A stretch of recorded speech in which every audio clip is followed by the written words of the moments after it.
You're listening to Puma Podcast. Of course, it sounds exactly the way it should, which is that people make money, greed drives their work, and so what better place to launder your ill-gotten wealth and display your greed by buying a building in the financial district. Hi, I'm Bella Perez Rubio, Puma Podcast, and you're listening to Teka Teka. In this episode, I take you on an audio tour of one of New York City's most iconic neighborhoods. A very small section of the financial district, less than half a kilometer, covers a whole swath of historical ground. Ruben Carranza, a former commissioner of the agency tasked with recovering the Marcos family's ill-gotten wealth, tells us the story of one skyscraper in particular. An iconic landmark with a complicated history. Which building are we walking? We're walking to a building. It's known as 40 Wall Street. That's its address, but it has had different names in the past. For a while, it was known, at least by realtors, I suppose, as an Imelda Marcos, Ferdinand Marcos owned building. But you will see when we make the turn, left and then right, that it's now known by another name. But whether as a coincidence or simply because it fits the neighborhood, it still is associated with corruption, still associated with crime, it's still associated with lying and disinformation, and now it's called the Trump Building.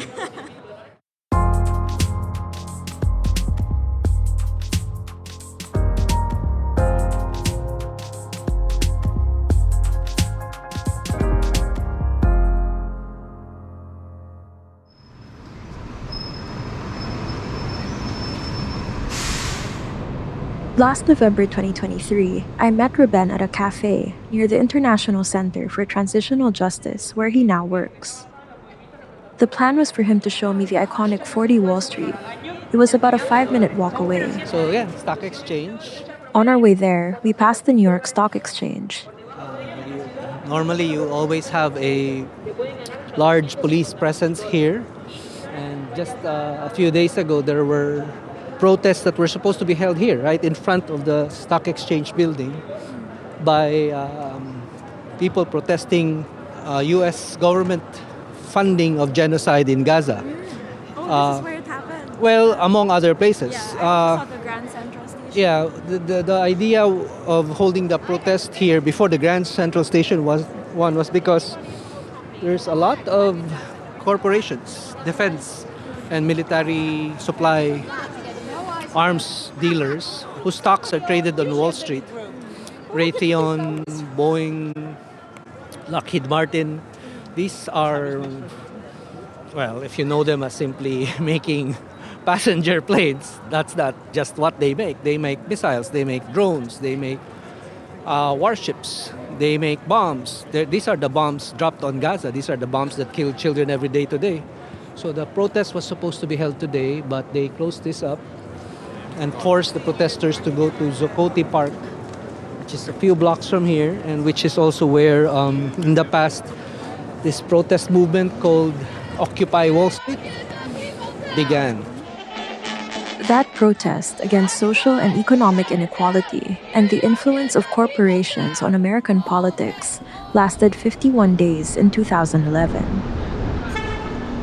So we're now heading to Wall Street itself, corner of Stock Exchange, and then we turn right and you'll see the building. Ayan yun. Trump Building, 40 Wall Street. It doesn't look as garish as this other building. I was expecting like a gold edifice. Well, you can go inside. It's gold inside. If you go inside, though, just pretend that you're lost because the doorman, they know the controversy around this building. Yeah. And even before the ongoing litigation against Donald Trump, and his family and his real estate company, they were already very, very strict about people walking in. Uh, Among many other people, I used to have an excuse why we could go in. There was a pharmacy and convenience store inside, Yeah. so you could use that as an excuse, but it shut down. I did manage to get into the lobby. The 72-story neo-Gothic tower, which was once the tallest in New York, is far more Trumpian inside. Marble floors and walls, gold revolving doors, gold escalators, and his name in gold lettering. Its primary use these days is as an office space, but like many buildings in the area, it's suffering from a mass exodus. Yeah. So a lot of tenants have left this building. Yeah. In part, I think, because of the controversy that it always is involved in. Yeah. So, see, Donald Trump is now in court. His children are his co-defendants in a case in which he has already been found to have unlawfully inflated the value of his buildings in New York, including this building, just randomly claiming that its floor size is bigger than what it is, just randomly claiming that it's worth several hundreds of millions when you have assessors, Yeah. qualified, certified assessors, saying that it's worth far less than that. And he was doing the inflation of the value of the building and its size to get loans from banks that were willing to lend him money based on his claims. Now, that is unlawful under New York law because, among other reasons, it's meant to protect the integrity of the credit system. When people can just make claims about the value of their property and borrow from banks, and they have bankers who are only too willing to do that because they get political patronage in return, then there's just a simpler word for it. That's just corruption. Yeah. So this building has always represented corruption and or standing right in front of it. In 2024, a New York court ordered former President Donald Trump to pay $454 million in penalties for overinflating the value of his properties and net worth. Trump had to pay a $175 million bond to prevent the seizure of his assets. New York Attorney General Letitia James had made it clear that she would go after his properties to ensure that he paid New York City what it was owed, eyeing 40 Wall Street in particular. Later, we hear about how the Marcoses came to own and lose this building in the 80s.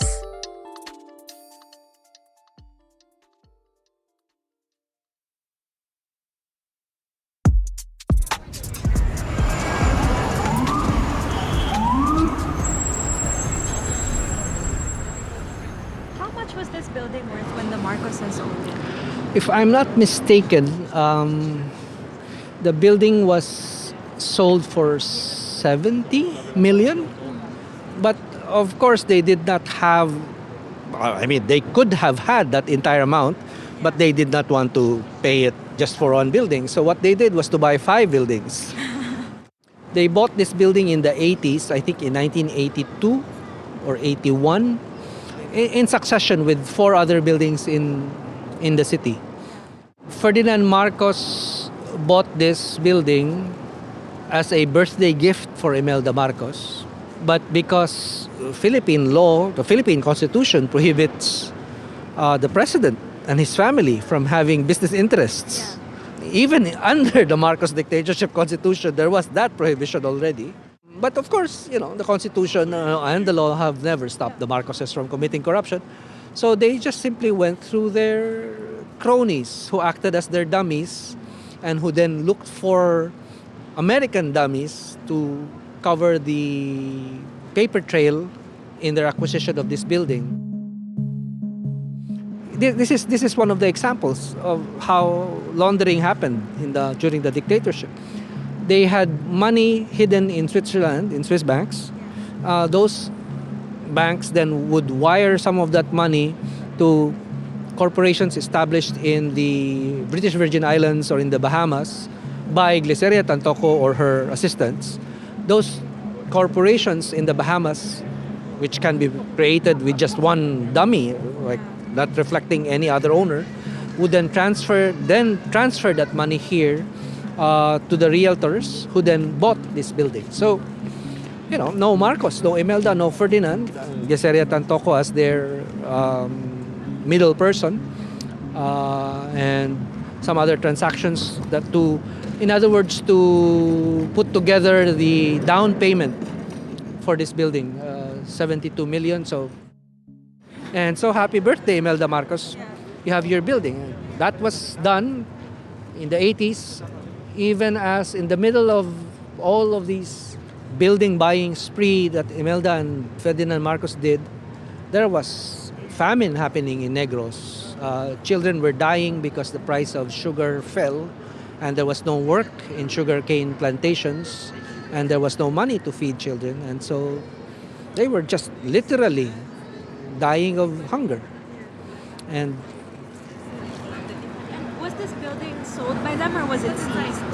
it was seized in 86, just a few months after, because U.S. investigators found that ill-gotten wealth was used to acquire it. Philippine government through the PCGG actually asked the U.S. federal government for help doing that. The problem, of course, is that they had not fully paid for the building, and they also did not pay taxes on the building. And so after the building was sold, not a lot was left. How much? I can't remember, but certainly not 70 million. Probably less than 5 million after taxes, after all the payments had to be made. This is the thing that I've seen with Marcos Jr.'s propaganda about, among others, this building. He has instructed this information army to say that it was good that they bought this building because it would be the pride of the Philippines, that the Philippines would have some kind of outpost in the financial district. But it was never used by the government. It was never used by any Filipino for any public purpose. And so these lies just keep being regurgitated by the Marcoses. And it was a good thing in the end that this was sold off. Money was returned, however small it became. Because there's no reason that the Philippine government should be investing public funds in New York real estate. On this small walking tour last year, and even now several months later, I found myself taken aback by how greed, corruption, and inequality from all corners of the world always seem to find ways to converge. Among the dummies that they used, Antonio Floirendo. Antonio Floirendo, who was known as the Banana King, was a Davao plantation owner and a close associate of Ferdinand Marcos Sr. I think one of the Floirendo children, who is now the special advisor of Marcos Jr. That's Antonio Ernesto Floirendo Lagdameo. He now holds the same post Bongo held under President Duterte. One of the Floirendo in-laws married a daughter of Antonio Floirendo Sr., is now the Philippine ambassador to the United Nations. Another Antonio, this time Antonio Manuel Lagdameo, who is currently a permanent representative at the UN. He's sitting there abstaining on the call for a ceasefire and a humanitarian relief in Gaza, and justifying it for all the kinds of reasons that dictators and their children love to use. Again, this was recorded in November 2023. The Philippines changed its stance a month later, voting in favor of a permanent ceasefire in Gaza. Please step aside and let the customers off the train first.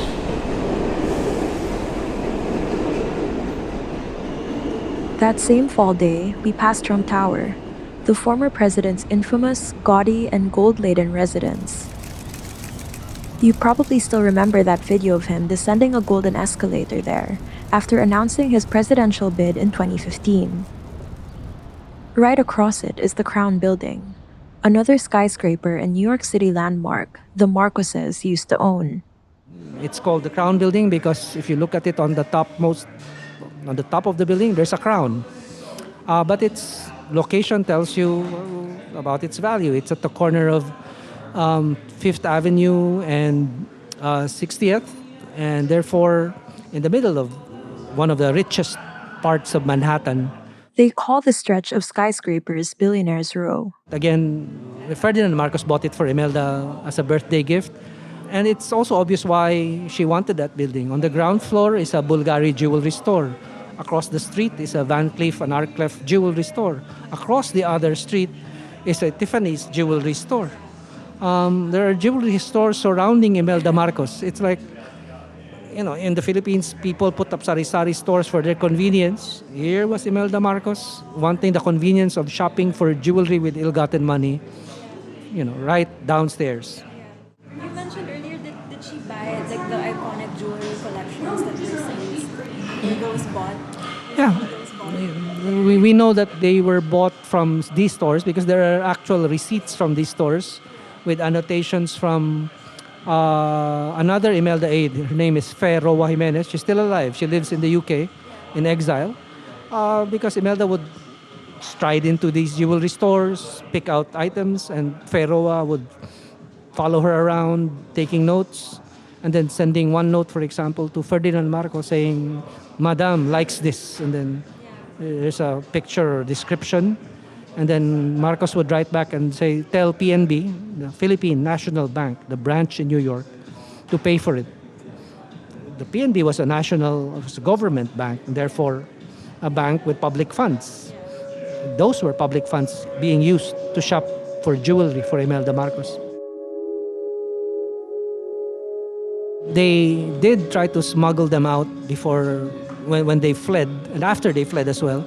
So on their U.S. Air Force flights to Hawaii, they had boxes of jewelry stashed. These boxes were diaper boxes.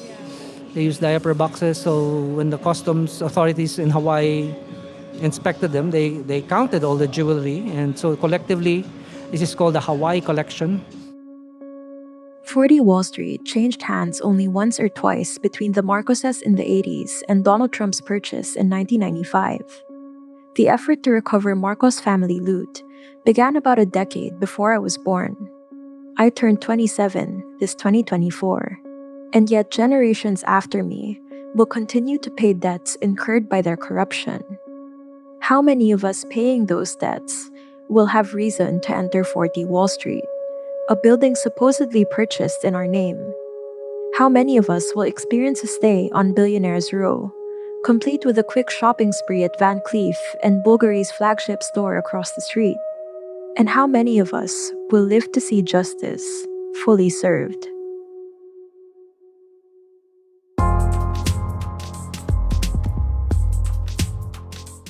That was today's episode of Teka Teka.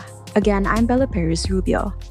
If you want to learn more about the Marcoses in New York, check out another conversation I had with Ruben on Teka Teka about President Marcos Jr.'s United Nations debut. We'll leave a link in the show notes. Pidoy Blanco edited this episode. Our executive producer is Jill Caro, and our editor-in-chief is Carl Javier. Thanks for listening.